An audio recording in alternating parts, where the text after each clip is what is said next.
Good evening, everyone. The regular meeting of July 7th will come to order at 5:32. John, would you please call the roll? Curry, Here. Adel, Here. Anderson. Where's Kyle? Navadesian, Here. Pisano, Here. Buell, Here. Bush, Here. Desai, Here. Ella, Here. Drake, Here. Gale, Here. Ardo, Gentile, Here. Healy, Hoffman, Here. Oheb, Holloway, Here. Johnson, Here. LaChance, Lester, Here. Lewis, Here. Magnan, Here. Mandyke, Here. Maniscalco, Payne, Here. Patel, Salemi, Stuber, Here. Taylor, Here. Torini, Here. Torres, Here. Wolf, Here. Carrier. We have a quorum. Thank you, John. Would everybody please stand for the Pledge of Allegiance? Pledge allegiance to the flag of the United States. America, to the republic which stands one nation, under God, indivisible, liberty and justice for all.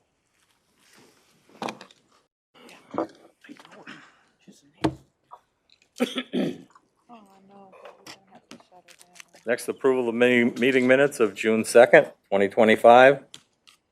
Chair will entertain a motion. Move adoption. Second. Discussion, changes, additions, deletions? All in favor Aye. Aye. and opposed? Motion carries. Next is public comments relative to agenda items. Is there anyone in the audience that would like to address the board on an agenda item? Seeing none, hearing none. Move on to independent consumer advocate comments and questions relative to agenda items. Liz? I don't have any. Thank you. Thank you. Thank you for being here.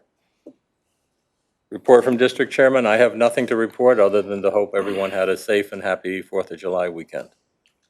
We'll move on to report from the CEO. Thank you, Mr. Chairman. I'll be very quick because I know we got a long meeting tonight. I just want to remind everyone, we did send out a press release. It's imposter season. We did have an event on June 25th in Hartford. So we just encourage our customers to make sure that if someone does approach your property and say that they are working for the MDC, they should have a badge, they should have an MDC vehicle.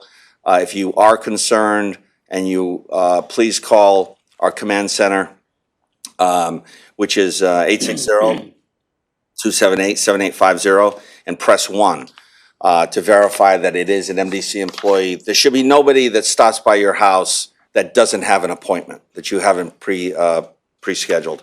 All of our work in North Hartford, as you can imagine, we're very, very busy. Westland Street project area, Garden and Westland intersection, we are going to be having the road completely shut down. There'll be lots of activity there. We encourage people to detour around it. Our website, our construction website, mdcroadclosures.com. Please go to that if you have any concerns, but we will be publishing that in the Inquiring News, Hartford News, and North End papers.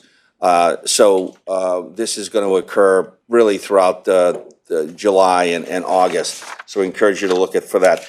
Meetings, we've talked about this at Water Bureau.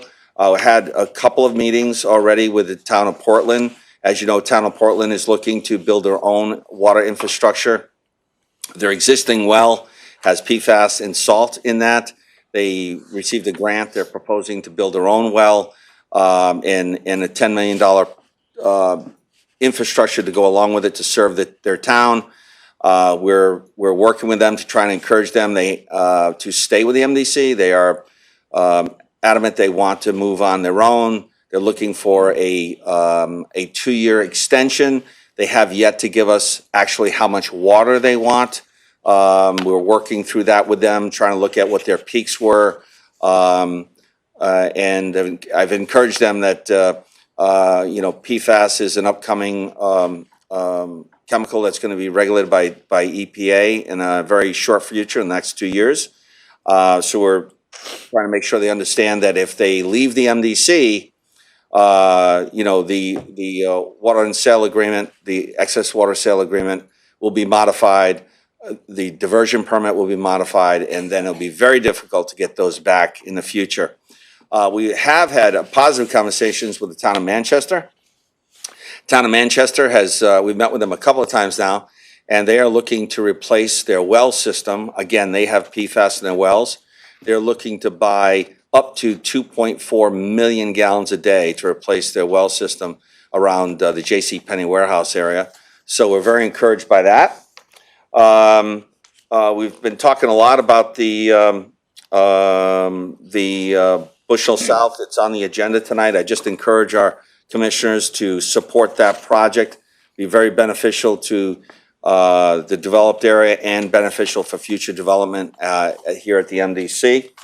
I did send out on July 1 a note regarding the audit, and I'm sorry, I'm jumping around here. I sent a note on July 1 regarding the deep loan agreements. As you know, the way that the MDC works is our sewer account, our sewer budget is our checking account, and everything goes through our general sewer account.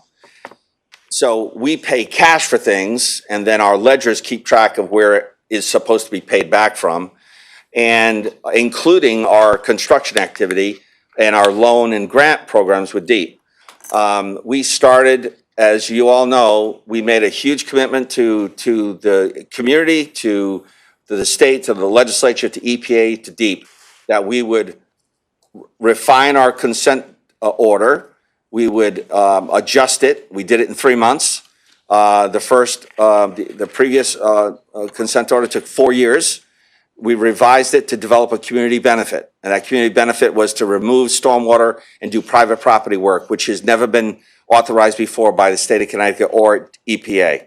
We got 50% grant for that. The commitment we made was we will actually start construction in July of 23. We did that. We achieved, Durham Street was completed a year and a half early. We need DEEP to do the same, which is to follow through with the loan agreements and the grant agreements, because since July of 23, we've exhausted about $30 million of our cash flow, plus our $51 million change order. And, typically those loan agreements take, a couple of months to get finalized, and we've only gotten back about $5 million so far from July of 23. So this letter was to encourage DEEP to expedite those loan agreements. Otherwise, we have to slow our projects down because of cash flow, not authorizations or allocations, but because of cash flow. And then others have been asking, I know Commissioner Mandake has been asking regarding the North Branch of the Park River study. We're ready to finalize that. As part of the study, we've looked hard at the North Branch of the Park River and the flooding issues. And we are going to actually propose to DEEP and to BPW and the full board. We're proposing to, we were planning to separate the next areas, which is the northern parts of Granby Street, and about 800 homes. And we're actually proposing to do the lower half near Marcus Garvey. That's where most of the flooding actually occurs. The only challenge with that area, and the reason why we didn't do it at first, was because it needs a new outfall. So we're going to propose to build a new outfall and to do about 400 homes in that lower part of Granby. So we've got to have a meeting with Deep. We need a presentation to BPW. And then we can work through and finalize the report. So we'll be able to get that report out hopefully by the end of this month. And then I would like to say, I had staff, Kelly, Jimbo, and Cindy and Morgan, very appreciative of the nice comments, especially from Commissioner Curry, Vice Chairman Hoffman, Avedisian, and Patel about, you know, the kind words they said about the audit. And remember, I sent an email out on June 16th. And a clean, completely clean audit. And the Commissioner Hoffman we've been talking about this for the last 10 years. No findings of material weakness. We haven't had any material weaknesses in the last 4 years. This was a completely clean audit, no deficiencies. Great job by Kelly and her staff with no CFO and no comptroller. The auditors, their main client in an audit is the comptroller. You know, the manager of accounting. And we had none. We had no CFO. With Kelly's leadership and her staff, did a tremendous job in getting this. It's a great tribute to the staff. I think the comments from the chair and the vice chair was, you know, just a credit to the staff for being able to do this on their own. So thank you very much, and we appreciate it, Kelly. Thank you. And with that, I'll leave the rest of it to the climate survey. Okay. Any questions? Commissioner Gale? Yeah, thank you. One question, Scott. With respect to the change in the Granby Street area where instead of doing the northern section, you're thinking about doing the southern, is that change been communicated to the city and to the neighborhoods? Oh, well, I'm sorry. Yes, the change has been communicated with the city staff, Commissioner Wolf, and obviously the mayor's office and the technical staff. It is literally nothing in writing. We agreed to agree that that's the best location based on the study to attack. There may be some areas in that original area that we can, like, we call it 7, 8, and 9, the northern part. There might be some quick win separation areas, but the biggest challenge for that northern part is that existing infrastructure, that existing 108-inch outfall. We don't believe it's got the capacity it needs to handle that separation. So that's a bigger project, bigger discussion. But the area that we're talking about, the lower half, is really, if you've seen the pictures of the gentleman wading through, you know, waist deep water. Yeah, no, listen, I'm good with all that. I'm just Yes, but I'm the just city is interested in aware. making sure we have communication. Yes, we have, yes. You know, last thing we need is a bunch of neighbors saying, "What? You never told us you're." We've got there's a whole outreach that needs to go with this. Okay, But we just want everybody at the board level to understand that we're going to finalize this branch of the Park River study, and we want everyone to be aware of what it's going to say. Thank you, Mr. Chair. Okay. Thank you. And Commissioner Gale, I would just comment that, and your concern is well-founded, but you're probably aware, as most of Hartford commissioners, if not all, that communications between the city and MDC have improved greatly with your current mayor and his administration, and we're extremely grateful for that. Commissioner Wolf sitting right there. Oh, there he is. Direct line of communication. I didn't see you. You came in late. I know, he leans back, you can't see him, you know, he used to sit down there we could keep an eye on him, but that's all right. And on the city side, I would say the city is very appreciative of the communication from the MDC, from at least my perspective, and I'm sure Commissioner Wolf would share that. If I may, yes, we certainly are appreciative. The communication's been great. Scott and the staff on the, from a city perspective, the conversations have been very productive, and we're happy to move forward in this direction. So thank you to you and the team. Okay. Commissioner Thank you. Van Dyke. Mr. Chair, Commissioner Mandyke, Scott, can you just tell me, so if it looks like we're kind of to the point where the study will be completed and ready for all of us to see, how will that work? Will that work through, will there be a presentation through Public Works? Will that be a presentation to the entire board? When should we anticipate, so I don't keep poking you about when that presentation will be? As soon as the report is finalized, happy to share it with everyone, and then for sure, we will present at BPW, and the next BPW meeting is 2 months from now, so we could actually do a presentation if the chair of BPW and the Chairman Curry so wanted to present that at the full board. It's up to however you'd like to present it, but as soon as the report's finalized, we'll happy to give it to everyone. Thank you. Yep. Any other questions? Okay. Move on to report from District Council. I have a few things on the agenda tonight, Mr. Chairman. You'll all hear enough of me, so I don't have any formal report. If anyone has any questions, I'd be more than happy to answer them. Any questions of District Council? Okay. Seeing none, we'll move on to report by Amazing Workplace on the Employee Climate Survey and the action plans. And I'm not going to be accepting any questions from the committee until the presentation is completed. So if you have a question along the way, make a note because chances are that your question is going to be answered if you just let the report continue to conclusion. So who do we have up? Yes, this is Eli Justman. Hello, Mr. Chairman. Yes, can you hear good me? Evening. Loud and clear? You can hear me? Yes, perfectly. Thank you. Okay, great. Well, yeah, Eli Justman here from Amazing Workplace along with Mackenzie Noble. It's always a pleasure to be here. Thank you, Mr. Chairman, members of the committee, members of the commission, to the public, and to all employees who may be coming along watching.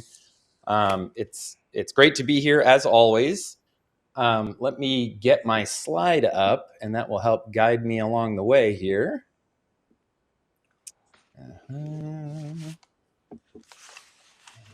Share this. Oh, I don't have permission to share, Mr. Chairman. Is there somebody who can grant me access? Try again, Eli. I just gave you permission. Excellent.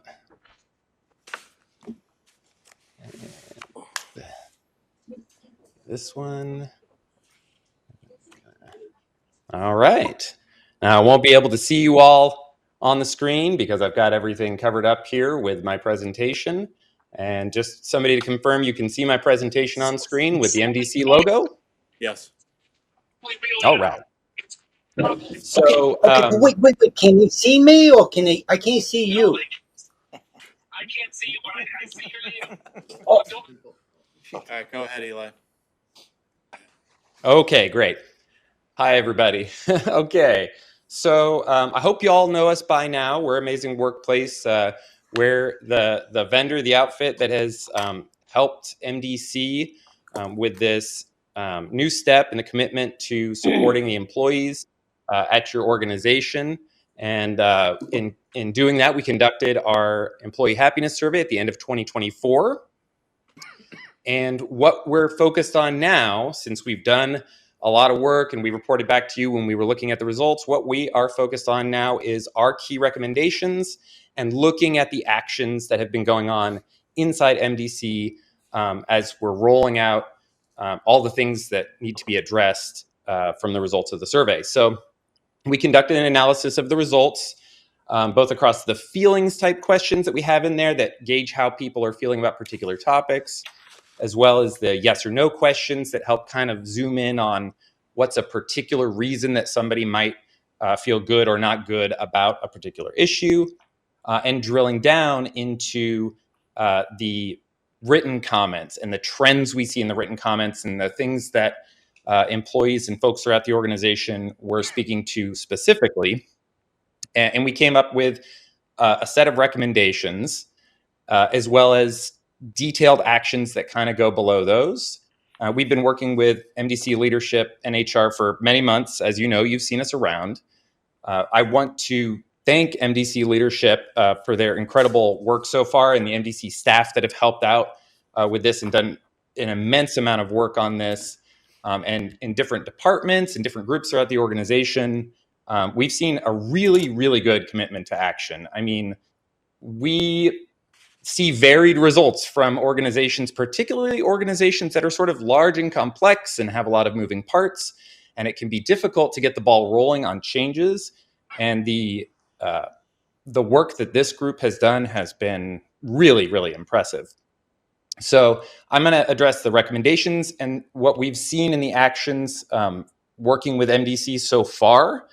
And the actions that are actually happening are more than I can even cover in this presentation. But I know in the record there's some specific actions listed out. There's detailed documents about what different groups within the organization are doing in more specifics than I'll be able to address. And of course, those things are generated by staff and leaders inside MDC, and they have better connection and visibility to things than myself as a consultant, as an outside party does. So please take a look at those documents. They're in the record. I know you'll be able to download them and have a look if you are more interested in the detail. So I'm going to turn to 8 key recommendations, or sort of sets of recommendations from Amazing Workplace. These are like the most compelling opportunities and really do a great job going after the areas that employees were bringing to the surface. And following each recommendation, I'll just summarize the actions that we've seen underway at MDC that fit within that umbrella.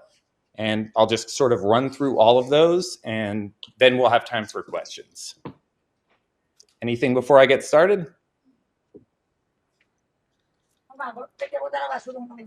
Okie dokie. So, pardon me. The first key recommendation we had relates to respect. It's really important to address the concerns of about 35% of the responding participants in the organization who don't always feel respected at work.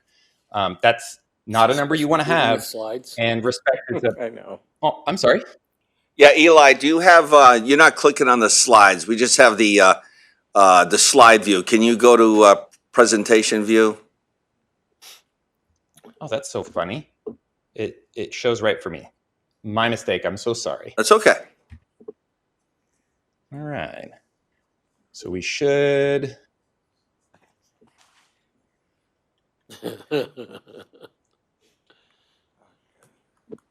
Is this the slide now? There you go. Yes. Okay. Thank you. So our first key recommendation is in the area of respect. Like I said, 35% of folks responding don't always feel respected at work, and respect is a bedrock for a healthy, thriving workplace. So looking into this, we recommended a organization-wide focus on respect, sort of an initiative. Promoting respect as a critical workplace value, placing it on a high level with the other highest level foundational things we all expect when we go to work. So one of the things we did is to look at adapting some materials and approaches developed by an organization called the Virginia Mason Institute. They actually work in healthcare, but they have some useful resources.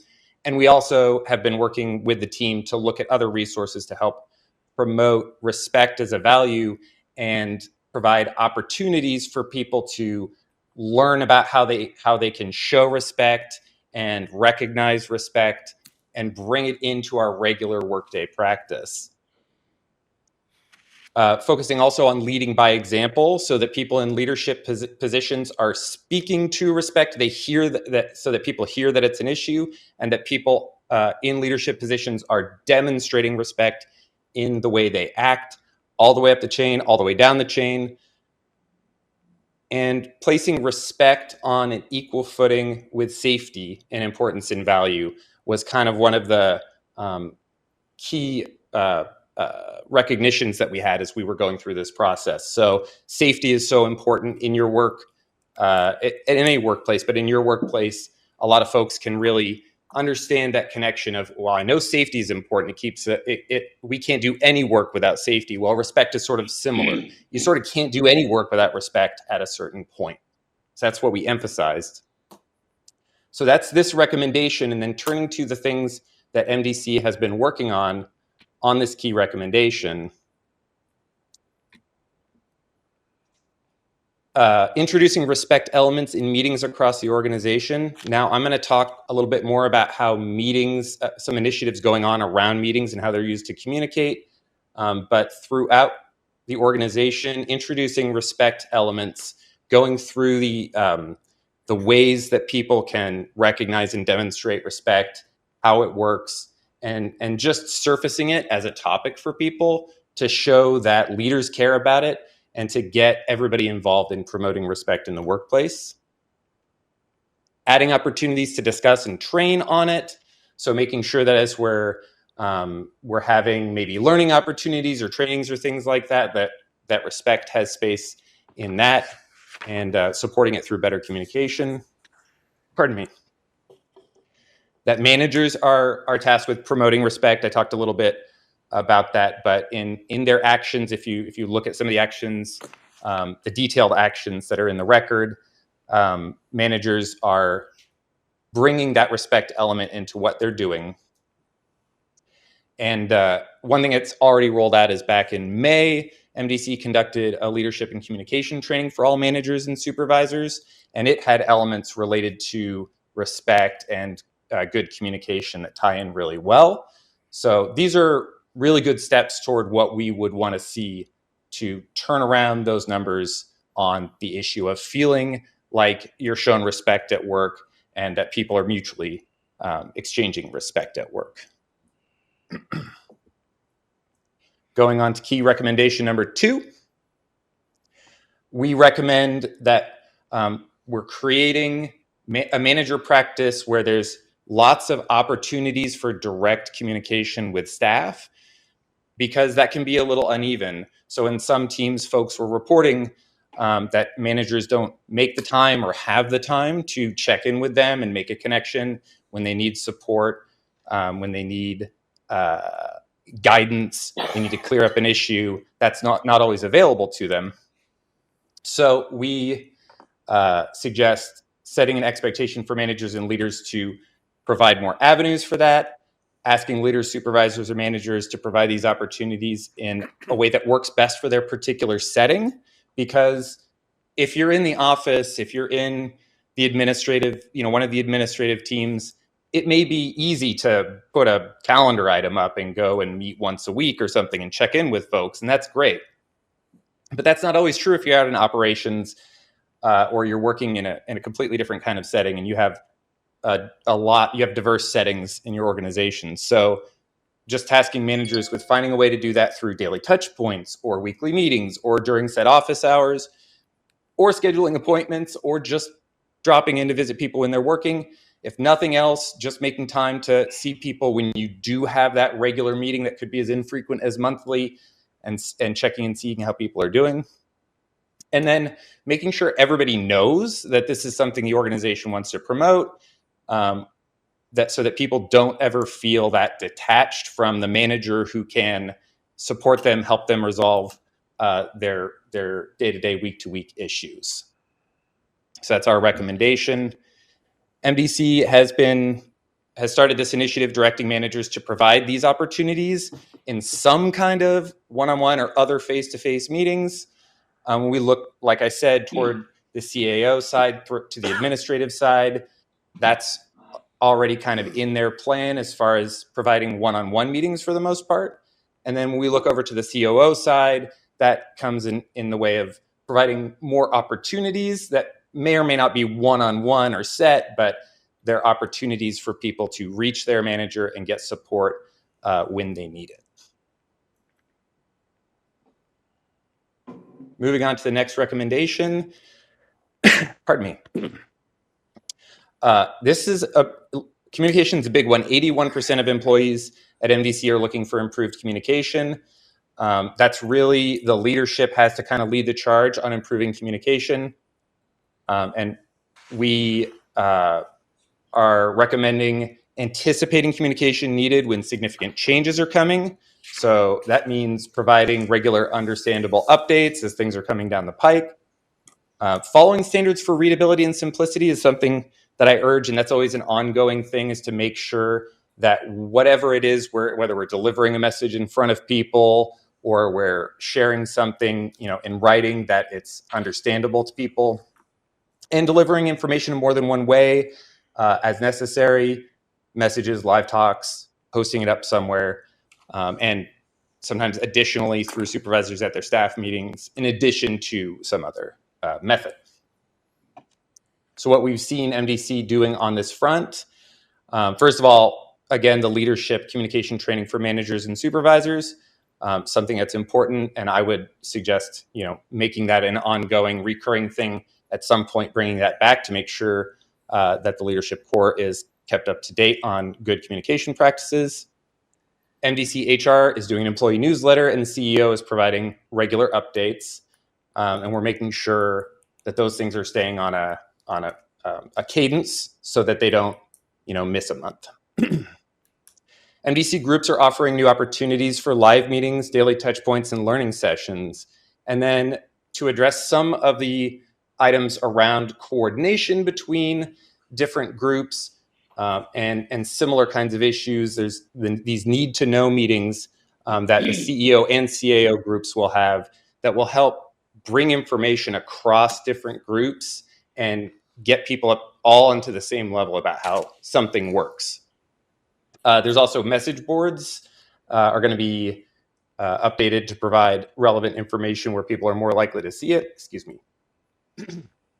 And managers and executives are coordinating ways to improve communication between departments, as I said, with the need to know meetings and in other ways that you can see some of that detail in the detailed plans. So this is a good work on this recommendation point here.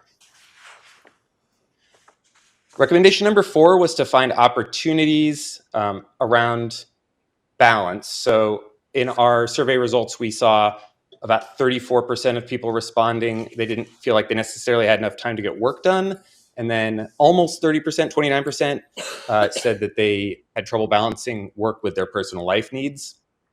So we recommended developing as many options for flexibility in scheduling or opportunities to kind of create sort of alternatives in scheduling as are possible within the part of the organization we're talking about.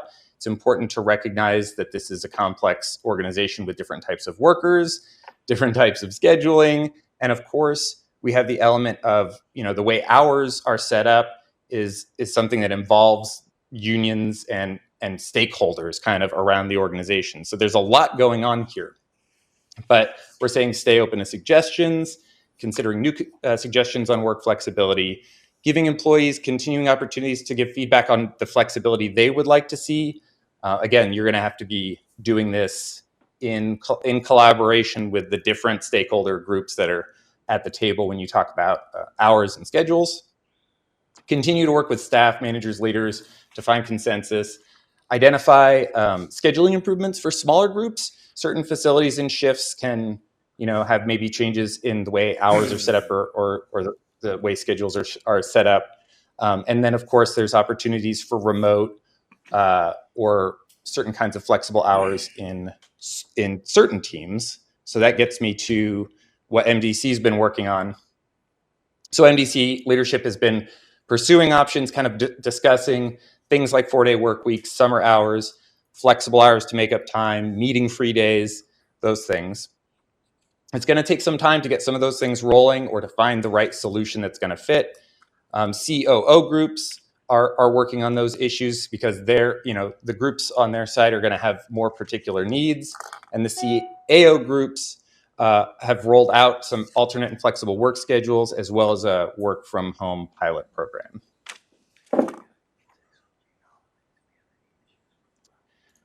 Going on to our key recommendation number 5, this was based on employees feeling like they're not seeing their managers sometimes, and this would just happen sporadically throughout the organization, reporting not seeing their manager or senior manager, feeling like they're kind of distant from the line work.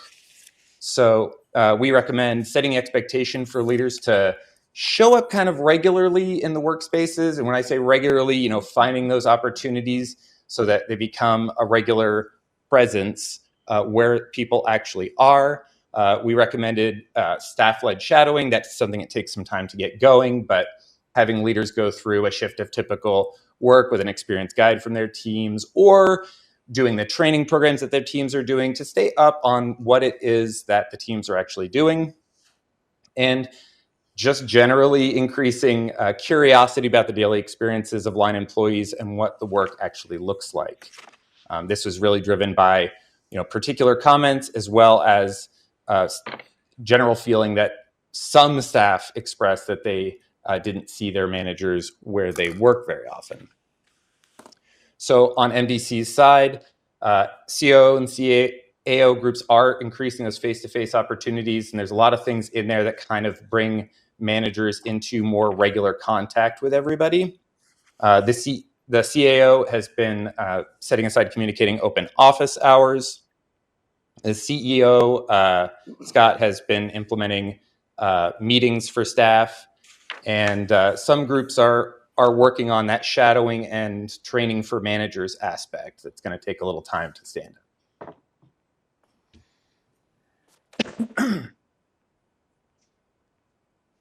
The next recommendation, number 6, that has to do with recognition and appreciation. So it was a fairly common report that employees would not feel recognized or appreciated all the time when they would expect it or when they would want it. So working on setting an expectation for managers that, if you're a manager, you're a supervisor, you're a leader, it's part of your job to show that appreciation and recognition, and we want to make sure we're supporting that. So it's just, that's a message and an expectation. Focusing on team wins and kind of that recognizing groups for their achievements week to week, or responding to a difficult, challenging situations or conditions or big projects. Developing and improving formal recognition programs, and making sure they feel relevant and significant to people, rather than something that's just a hat tip or just formulaic. Discussing when we're talking about working with managers, and when you're in leadership meetings and manager meetings, discussing the importance of recognizing good work. That ties to that setting an expectation I was talking about. And ensuring that all teams and kinds of workers get recognized and appreciated. This can be a situation where, especially in a large organization, a lot of different departments, a lot of different kinds of work, certain kinds of workers may not feel like they're recognized the same way others are, and that can have negative impacts. So I want to make sure these things get spread out throughout the organization. So we've seen on the MDC side, the CEO and HR implementing recognition for years of service throughout MDC, and some more robust recognition programs and new recognition initiatives that they're developing as far as what people will actually receive.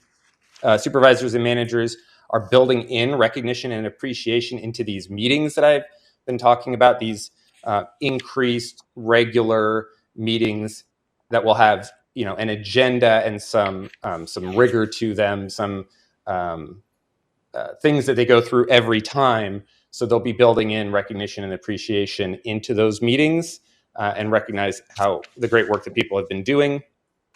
And then, of course, we had the manager and supervisor training in May 2025, and that's also going to support that understanding of the importance of recognition and appreciation. Our key recommendation 7, we recommend finding ways to set and seek goals for teams, and then tying that to kind of a team spirit, motivating teams to feel like they're the best at what they do.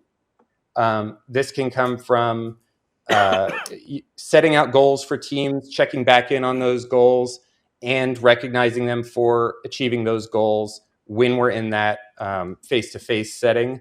So it does involve measuring, giving your teams insights into how we are doing, that maybe things that the teams weren't always aware of, as far as how close are we to meeting our goals, what progress have we made, and kind of setting that as a rah-rah opportunity, kind of treating it like a coach trying to make state.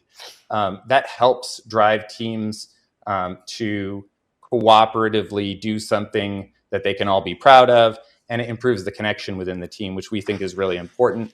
Leveraging that competitive spirit, maybe putting some fun in there. Those are things we recommend. We turn to what MDC has been working on. We've got some of these aspects covered in here. Of course, we've got the Respect Initiative that they've been working on, highlighting how maintaining respect drives team success, but also these regular meetings we were talking about are going to include team goal progress, focus on constant improvement for both teams and individuals, so that we're supporting individuals better, we're keeping teams up to date better, we're talking about the goals that we have as a team.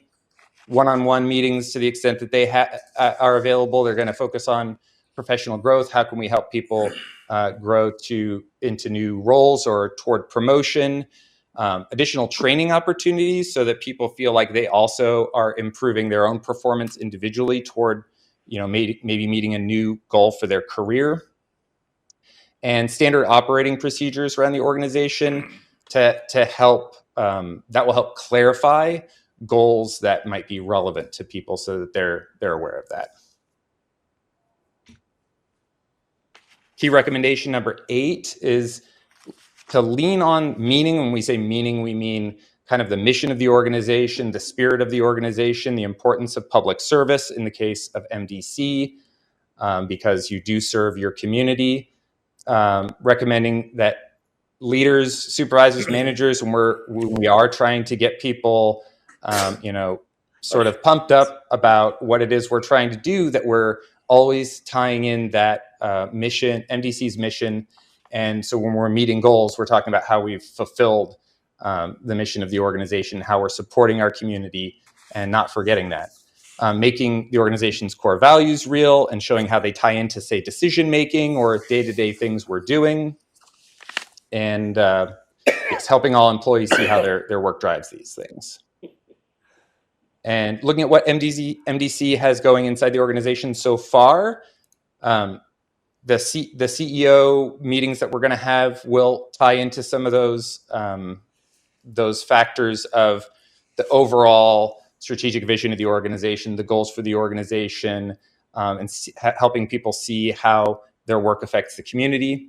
The increased focus on recognition is going to provide that opportunity for supervisors and managers to highlight that the public good that folks are doing.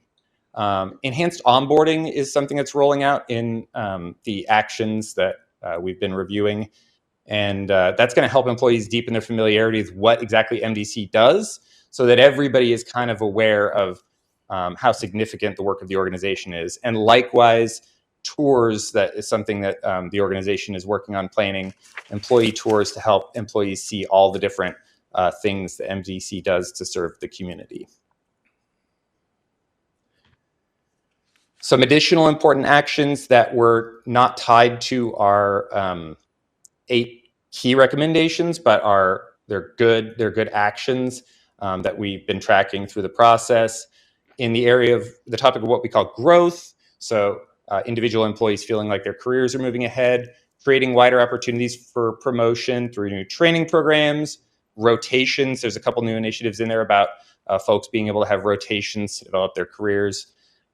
Growth-driven performance evaluations, making sure that those performance evaluations are aimed at promoting individual growth, and a focus on clear and known criteria for promotion, which those are things that exist. And so just making sure that those things are understandable, communicated to folks so they know what targets they're making to reach promotion.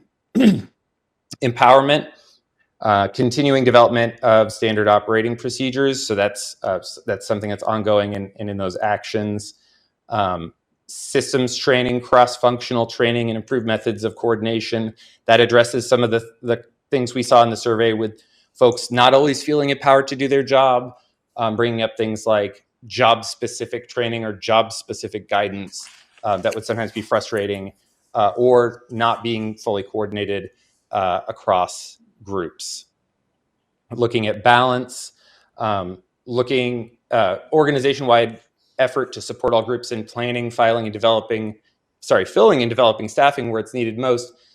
There's various initiatives underway to really understand where the opportunities are to provide staffing and to, never take the eyes off where do we need something filled, not letting it go until that gets filled appropriately. And then enjoyment opportunities, just folks feeling like they really enjoy the fun and enjoyment aspect of work, opportunities for connection like learning lunches, annual breakfast, and activities like that. And that is the presentation on the 8 recommendations, the 8 key recommendations. And I'm happy to engage in dialogue, talk about next things. He's not. I'm going to have him speak. Okay. If I may, Mr. Chair. Okay. And I should have mentioned earlier, and I apologize, but this is a 2-part presentation before we have questions, and I would ask all questions be directed through the chair. But we've heard from Amazing Workplace.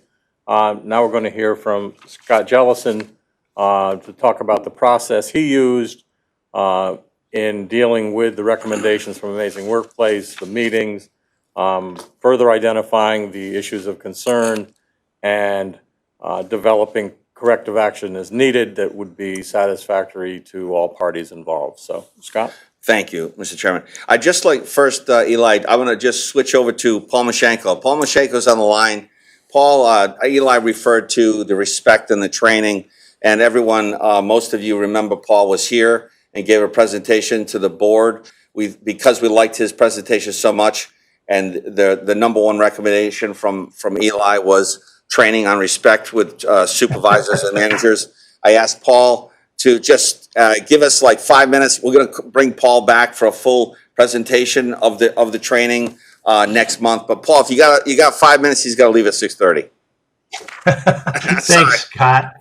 Well, it was apparent to me that Eli and I probably should have coordinated ahead of time because we could have really put on a dog and pony show here. First of all, we were back there. I was in your beautiful facilities back May 20th and 21st, and we took 4 groups of leaders at all levels through our curriculum called My Legacy Leadership, which is a portfolio of different leadership topics. And the key focus areas, we only had about 3 hours with each group. And so the key focus areas that we worked on were, number one, what are those changing responsibilities that leaders should be prepared for as they go up the ladder into different levels of responsibility as leaders within the organization? And we really focused on the first thing being the combination of skills, knowledge, and attitudes that are traditionally most responsible for leaders being more or less effective. And when we really drilled down to that, we spent a lot of time talking about the importance of attitude. And I think most of you would acknowledge that even the most skillful, knowledgeable leader without the right attitude is not going to be very effective. And so what we really talked about was helping everybody understand that critical role that cultivating the right attitudes actually plays in being an effective leader. And that then cascaded down to, well, what the heck do I do with my attitudes? I mean, it's kind of something I'm born with, right? And based in neuroscience, the answer is no. And one of the things that we really talked about was the role that language plays. How do I talk to not only myself, because that kind of reinforces my own story about my situation, but how do I talk to the people around me? How do I talk to my subordinates and other leaders? Because language will do one of two things. It will either perpetuate more of the same or it will predict something different. So we really challenged everybody in these workshops to be more present and more mindful of the way they talk and asking themselves, is the way I'm talking really going to trigger the right attitudes and the right emotions in the people around me? And so hopefully you'll continue to see improvement in that. That took us to the second part, and Eli did such a great job of kind of queuing me up for this, is really focusing on respect. And our approach to talking about respect is what I would call a non-kumbaya approach. We didn't make anybody hug it out or do blind trust falls or anything like that. What we really talked about was, what is the business case for respect? Why is it so important? And we talked about how it affects everything from not only our productivity and our ability to collaborate and team effectively with other people, but even our own physical health and well-being. And I think when we tied it back to those tangible outcomes, people started paying a little bit more attention to it. Important in that discussion was the notion that respect is an active process. You can't just show up and say, I'm respectful, take my word for it. And it is not demonstrated by simply not being disrespectful. You actually have to do things to demonstrate to other people, to convey to them a sense of worth and value, which is really the outcome that we're looking for. I want people around me, if I'm being a respectful leader or manager, to feel valued for what me as an individual, but also valued for what I bring to the organization. And Eli was reading my mind on this too. We focus on that being driven from curiosity. If I can bring a sense of curiosity into my interactions with people and actually use it to ask questions that help me better understand not only them and their situation, but their perspectives, that opens up just an absolute wealth of possibilities for not only strengthening relationships with people, but also learning things that are important for us to work together more effectively. We then drilled down and talked about specific behaviors. What does respect actually look like in your environment? And what are the emotions when we actually practice and become good at practicing respect?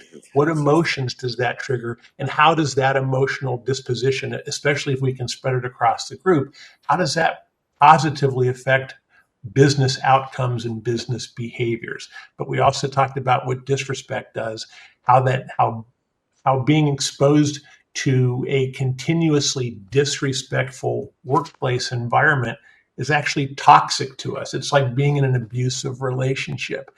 And if for no other reason than our own physical health being at stake, we challenged everybody to actually focus on trying to bring with them a better collection of respectful behaviors and really displacing the negative, disrespectful behaviors that might sometimes be present.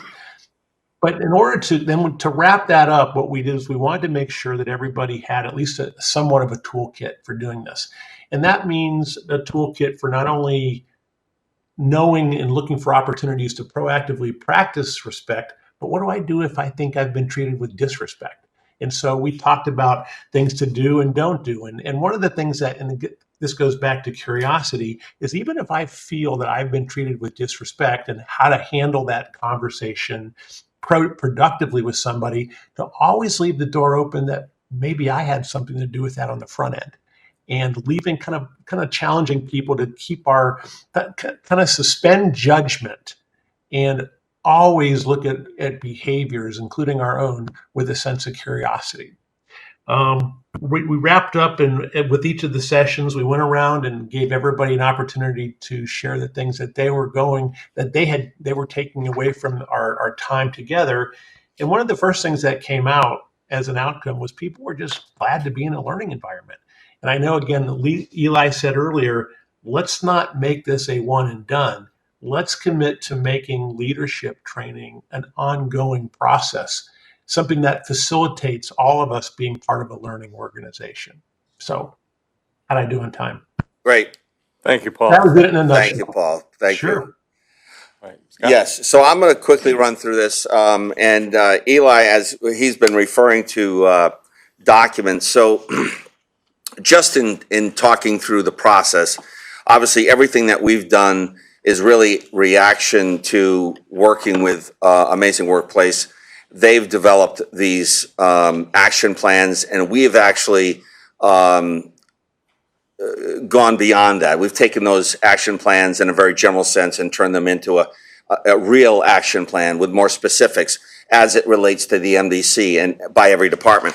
So in your open text, you have three documents. You have the Climate Study Action Plan for all departments. And this document is really, it takes Amazing Workplace's action plans and gets very specific. A lot of the things Eli mentioned, you'll see in this document. So this is a general document for every department, not independent of the department. The other document, one of the concerns that I think some commissioners and even staff had identified is the concern was, okay, how is, if I were able to provide a very specific comment about a very specific issue in the narrative portion of the survey, how am I going to know that that information is going to be reviewed by Amazing Workplace, and how do I even know if it's going to come out within these documents? What Eli mentioned at the last presentation, and he could talk about it again today, is they don't look at they don't provide the very specific comment. They look at the core issue of what's creating the comment and the commonalities of other comments. And so to make sure that we captured everything from the employees, I personally met 22 times, 10 times, 10 meetings with all of the employees, another set of 10 meetings with all the employees, and they gave me comments on, and it was just myself, and I had Carrie Blotto with me, but with no other managers, no supervisors, no HR, and I wanted to hear from the employees to make sure that if there was a specific comment, a lot of the people were concerned that they didn't want their comment exposed because they were afraid of retribution. So I wanted to make sure that they had an opportunity to tell me personally if, whatever their issues might be. And so another document you'll see by department, every issue that was raised at these meetings, these 22 meetings with staff, I actually had probably at least 15 individual meetings. Employees came to me and said, "Can I meet with you, Scott?" And I said, "Absolutely." So I met with them. It might be a very specific issue that they wanted to talk to me about. But every item, every issue that got raised in these meetings is on these documents. And then we're modifying that document to really, there's another document that talks specific to the department. So every department has its own issues. And the point is, and what I want to be able to say today, and I can say today, is all of these documents have been given to the employees. I wanted the employees, after my first meeting, I met with them on the second meeting, and I said, here's the documents. Here's what you told me. Here's what you raised as an issue, independent of what was raised with Eli through Amazing Workplace. And I said to employees, if there's something that's not here, that Amazing Workplace didn't address, it was too general, or we didn't address, it was too general, tell me, and I will make sure it gets put on here. And I had Jamie Harlow actually send out emails to the employees to remind them twice. And we did get a few comments that they had some further recommendations on certain things. But the important point is that I personally talked to the employees, and everything that they have raised, either in the survey or to me, is in all three of these documents. And so now our goal is to actually take all this information with the help of Amazing Workplace and actually create action plans that are usable, and we can replicate them. So that's a really important part of this process. And I would tell you that when we talk about managers, we use that generic term, but remember, we have 3 unions, and one of the unions is our 1026 supervisory union. So we rolled 1026 into the training because they are part of management in the sense they are managers, even though they're union managers. So we want to make sure that everybody is working together. There's a lot of things in these documents that you can see. There's a lot of things that we can do, and Eli mentioned this in his first presentation. There's some things we can achieve, and there's some things we can't. And certain things we can't, and I'll give you an example. There's you have 184, our labor group is very, wants a 4-day work week, wants a summer hours. and we try to support that. But the challenge is I have another union called 1026, which is a supervisory union, and they're not just part of management, but they're also a union. So I have to negotiate I can't just force 1026 to take a 4-day work week. So we have to work together to solve some of these other issues that are not easily solvable through the recommendations from Amazing Workplace. So we put there's a lot of people with a lot of hours. We probably got 1,500 hours into this process. We're working hard to work with the unions and the staff to make sure we can try to achieve what's achievable. And that's a very important distinction. There's things you can't achieve. There's some things you just can't solve. But the things we can solve, we're working hard to do that. So I leave that there, and if, Mr. Chairman. Open it up to questions. Commissioner Drake, I read through all your sheets, which is a lot there. Is this something you can maintain? Is it almost too much? Is this something you can maintain on a yearly basis to do all the stuff you want to do? Maybe you know, 2 years or something. I mean, I just don't know if you want to do this all the time. Well, I tell you, there's a lot of great recommendations in these documents, right? And we can always be better. Always be better. And so, it's been a lot of work to put this together, but as we move forward, this should become very easy and simple. And I use an example of, we use Paul as a great example of respect. He provided this to you. He's got 12 steps of showing respect. And, when Eli talked about meetings, we're going to have a very generic agenda for every meeting. And it's going to have very specific items on it, like the 12 steps of respect, and expecting the managers to follow a very baseline agenda to include certain things, the need to know, very important. One of the biggest issues I first heard was it wasn't about employees versus management.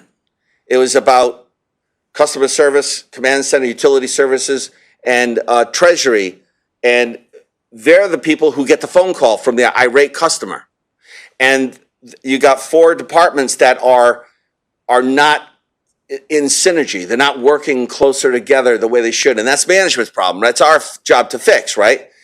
So those need to know meetings, what does that mean? That means get the people that are actually doing the work in the room, in the meeting, not just with management, not just with leadership, but get the staff that actually has to do the work in that meeting so they can explain, here's what I need to do my job. And our job as management is to give staff the tools necessary to do their job. So it's all positive, Commissioner. It's a positive process. Citizen Member Vargas, you have your hand up? Yes, thank you, Mr. Chairman. This question is for Eli. These recommendations that you've come up with, has there been a reaction from the staff as to how they feel about these recommendations? Eli? Yes. Well, Commissioner Vargas, I am not in direct communication with the staff. My job is to provide the first step, the first thing we did, which was we did meet with them in person to familiarize them with who we are and what we do. And then we provided the anonymous survey instrument, right? And so at that point, I don't even know who it is. And then after that, every time I've been around is pretty much when you see me, except to the extent that I'm working with the leadership and HR in crafting the recommendations. So I'm probably not the best person to answer how staff seems to be reacting to the recommendations. Perhaps that's a better question for Scott. Scott, have you gotten any feedback as to those recommendations that were made by Eli? Yes, Commissioner. So as I mentioned, if you look at the document that's in your open text, and it says climate study meeting feedback and action plans by department. This is the meetings that I actually met with staff it was those 22 meetings where they explained to me what their issues were. What are they looking for?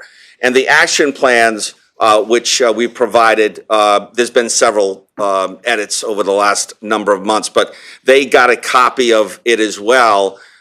So the goal here is to take Eli's action plans and actually put specifics to it, which we have in these 3 documents, which will answer the core issues of the employees' issues on that they've identified in the survey and to me.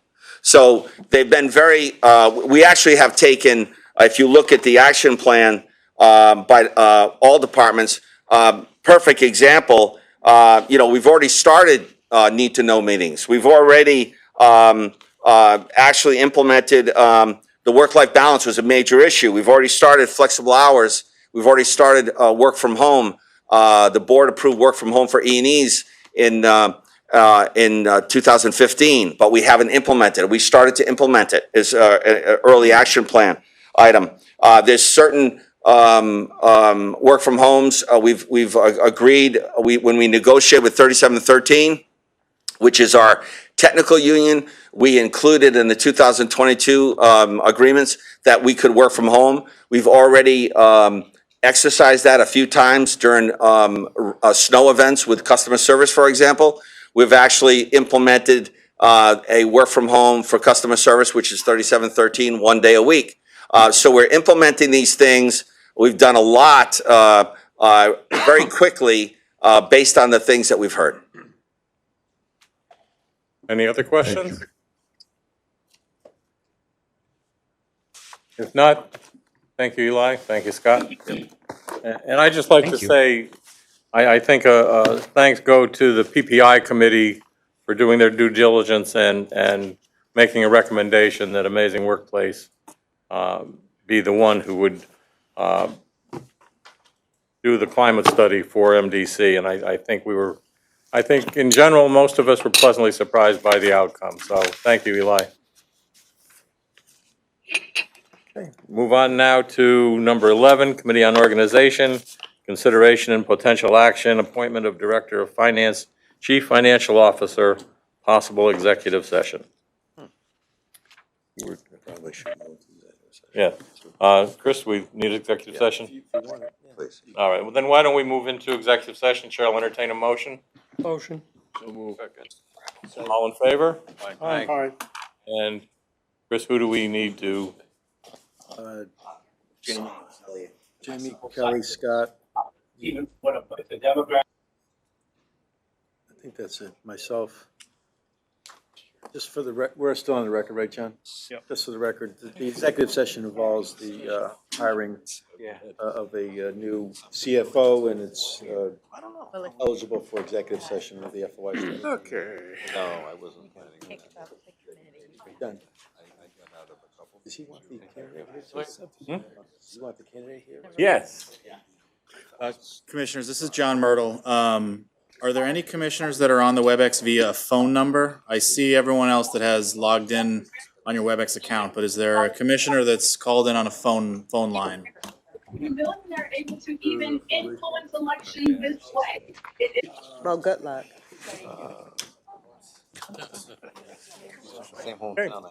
Chair will entertain a motion to come out of executive session. So moved. So moved. All in favor? Aye. And opposed? Motion carries. We're now back in regular session. We are. Consideration and potential action, appointment of a CFO. Chair will entertain a motion. So moved. Second. Yeah, this chair or this chair? Yes, Is there any further discussion? All in favor? Aye. Aye. And opposed? Motion carries. Congratulations, Jonathan. Oh, Congratulations.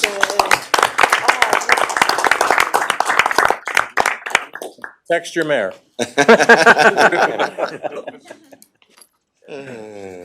Okay, we'll move on now to number 12. Report from CAO on the 2024 unassigned fund balance. What is that? Look at that. Kelly, Yes, are you relieved? I am so relieved. As a matter of fact, this presentation will be given by Jonathan next year. I'm here to report, after having completed the audit, and in accordance with the fund balance policy, the district's chief financial officer, and unfortunately you have me instead this year, shall present the most recent completed fiscal year's unassigned fund balance to the district by its September meeting. So we were able to complete the audit early. So I'm coming to you with the unassigned fund balance percentage and the actual percentage of the fund balance. Sorry, I'm just excited because Jonathan's now the CFO and I can step back. Starting July 28th. Yeah, I know. So I just wanted to report the unassigned fund balance, which is 38.3 million. It's in your ACFR, which is the Annual Comprehensive Financial Report. We filed it on 6/25. It was due by 6/30, and that's the auditor filed it with the state. So in our governmental balance sheet, which is page 24 of the ACFR, we show an unassigned fund balance of $38.3 million. And our total revenues of $93.9 million. This is of the government fund. This is the sewer fund.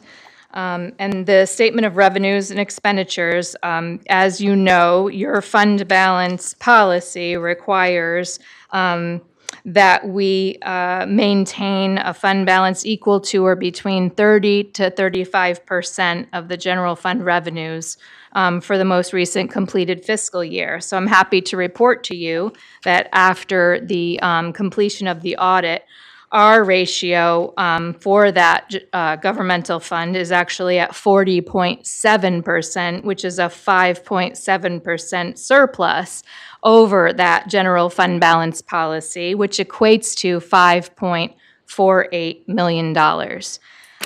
So in accordance with the fund balance policy, and as is written in both the transmittal letter, if I know you have all received the audit package in the transmittal letter on Roman numeral 4, page 4, we state that the district board will determine the use of the $5.7 million, 5.7% excess, which equates to the $5.48 million, and in past years has applied it to the subsequent year's budget to help lower the ad valorem tax burden of its member towns. We also mentioned that same similar statement in our management discussion and analysis, which is on page 7 of the MD&A, which describes the general fund's unassigned fund balance at 40.7%. Also mentions the district's fund balance policy targeting the range between 30 and 35% of those total revenues. And the surplus is determined by the district's Board of Commissioners and in past years has been used to reduce the ad valorem taxes paid by its member towns in the upcoming fiscal year's budget. So twice in the audit, that is mentioned, and it is my responsibility or the CFO's responsibility to report it to you prior to September. So that's what I'm doing, and that's the report. And if you have any questions, you can ask Jonathan, and he'll be happy to answer them for you. No, I'm just kidding. I can answer any questions you have, or try. Any questions by anyone? Thank you, Kelly. Thank you. Thank you, Kelly. All right. Without objection, down to number 15 under Bureau of Public Works, item B, lease of real estate for Fuel Cell. We do have a representative here from Fuel Cell, so what I'd like to do without objection is to move down to 15B. No objection. Okay. Under Bureau of Public Works, consideration potential action, lease of real estate for Fuel Cell. 235 Brainerd Road. Chairman Hoffman, would you like to make a motion for discussion purposes? Absolutely, move it forward, please. Second. Is there any discussion? Hearing none, seeing none, all in favor? Oh, I'm sorry, Commissioner Gale. Yeah, there was one question that came up earlier tonight, and that was how the 20-year rent payment was determined. Whether we got advice from appraisers, real estate agents, how did we come up with the formula for the 20 years here?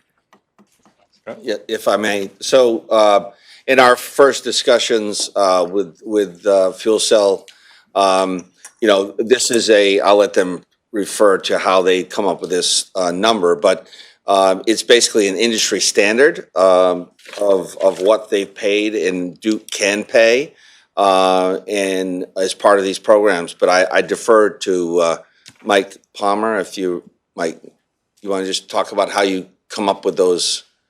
The offer. Certainly. The proposed offer? Yes, thank you for the time.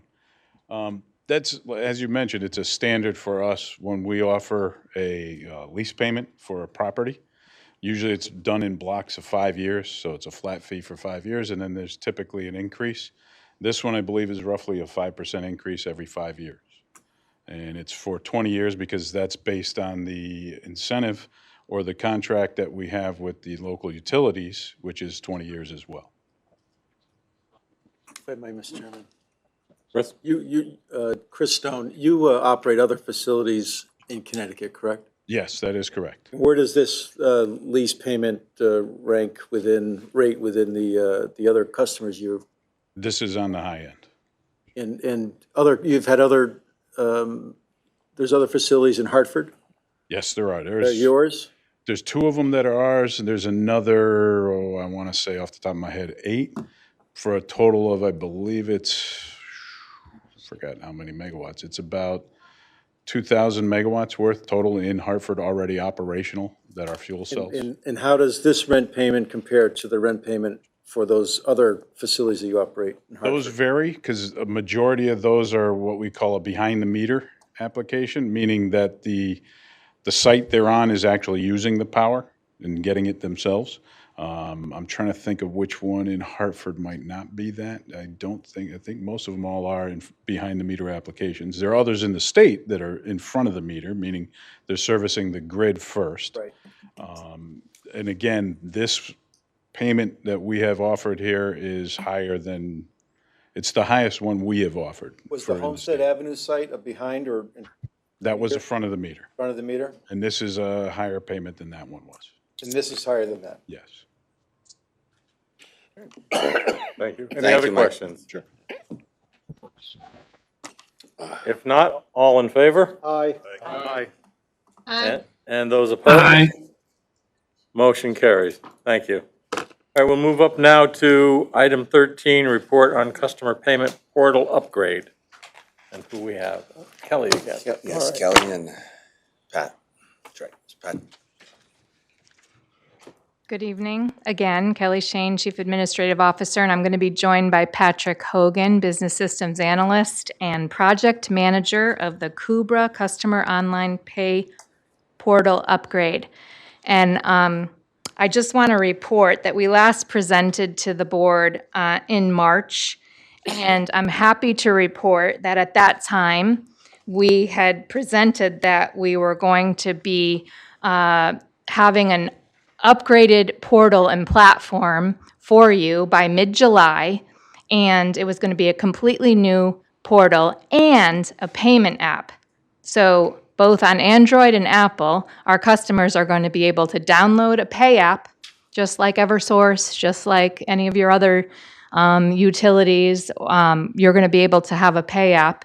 And as luck would have it, or I would say great program management by the man sitting behind me, we will have that upgraded portal. It will be happening next weekend. And on Monday morning, so a week from today, our customers will be enjoying a brand new upgraded platform and portal, payment portal. And following that, within a few days, as soon as the Apple and Android store approve the apps, they just have to turn them on and allow us to turn them on. We will have payment apps to download. Patrick's going to go and show you a few slides on the features, but we just wanted to give you an update. And I just want to say how proud I am of Patrick and also the staff. And I want to thank Commissioner Bush for coming in and getting a demo and actually demoing his own commercial accounts to see how the system would work. And we got some great feedback from him. And we're probably too late to incorporate it into our Go Live event next Monday, but we are working with Kubra to take some of your comments and work through those over the next several months. So let me go to the slides. Let me try that. There we go. So just a quick overview from me, the project update from Patrick, which we'll get into some of the features, and then our communication plan to our customers, because I know that's important to you, and our cutover planning for the portal. We worked with our communications department on the planning, and I'm hoping you might have seen the advertising either in a bill insert or on your bill itself. But we just wanted to talk to you about our internal planning and our training and all the things that went into being able to present a new portal to our customers starting on Monday. So overview. If you'll recall, in March, when we came to see you and present, our first phase was going live. A pay-by-text feature was going live through our Easy Pay. That was the first phase, and we currently have 192 users that are enrolled. And some are making payments. Sometimes they make payments before they get the notification to pay by text, but we do have customers slowly utilizing that feature. But we're meeting our customers where they are, and that's paying by text. That's going to be a mobile app. That's going to be a new look and feel to our website. So the new platform, again, new look and feel, new features with self-service. No longer will our customer service department have to take a third of their calls today are to reset passwords. I know that was one of Commissioner Bush's annoyances with our system. It's not self-service today. Come Monday, it'll be self-service. Patrick will talk about it. We're going to have secure PDF bill option, so you can get your bill as a PDF by email. We don't have that feature today. We only have email notifications, and this will allow someone to actually see their bill by email. And what I'm hoping to do, and come to you later, is start to have no more paper bills if people would opt for those PDF bills to save money and stop all this paper being sent to our customers. If they can opt in and possibly save money or be charged for a paper bill, we can talk about it later. We completed, as far as this portal goes, we've completed through staff, IT, Patrick, our billing folks, our customer service staff, 4 rounds of integrated testing, as well as our AMS provider, our consultant that works with us on our side, and the Kubra staff. And again, we're going live on schedule. And the mobile app is going to be available within a few days of us going live with the new portal. So I'm going to turn it over to Patrick for the project update.